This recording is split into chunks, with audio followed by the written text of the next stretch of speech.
I was speaking right before the show. In other words, just a few minutes ago, I had a 20-minute conversation with an LDS or a Mormon family that I have great affection for. They're a great help to PragerU. And they were telling me that in their area of Utah,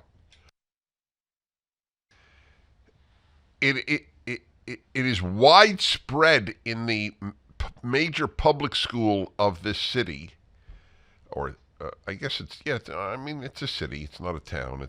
It's a city in Utah. It's not Salt Lake City. It is in to declare yourself a trans. Are you aware of that? It's in. You say, of course. So obvious. Well, that means, of course, you're aware. I want you to reflect on that, you who are listening, for a moment. This is Utah, generally considered a conservative city, a conservative state, and my only question, and I'd like you to respond. What do you think parents are thinking in America when they send their kid to a regular school, private or public? In other words, not a specifically religious school or charter school that they know the values of, or homeschool. The basic three alternatives. What are they thinking? Are they thinking this won't affect my child? And if they are thinking that, why? I wouldn't. And I have quite strong values, but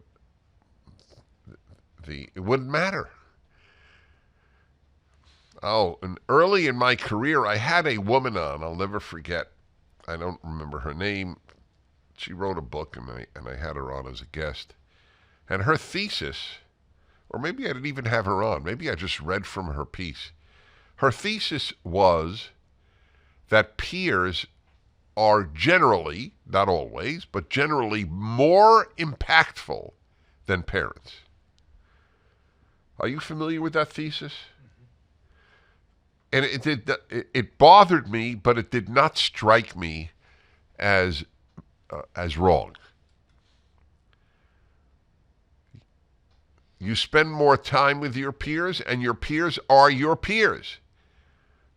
They're more impactful in the short term, but not in the long term. So my producer was saying they're more impactful in the short term, but not the long term. That's fine, but it doesn't address my issue. He would agree. If they influence you, if you have issues, you may really be in the wrong body. It may be a short-term thing, but it damages you the long term until you detransition or kill yourself. I saw data that suicide after transition is as great as before transition. Generally speaking, mentally healthy children do not wake up one day and say, oh, I'm in the wrong body. I'm really the other quote-unquote gender. I always wonder about that anyway. How do you know what the other gender is like? You don't have their brain or their body. How do you know? It's a wild guess. Is there any one of you listening who really knows what it is to be the other sex? For the full episode of The Dennis Prager Show, go to pragertopia.com, sign up, and become a full member.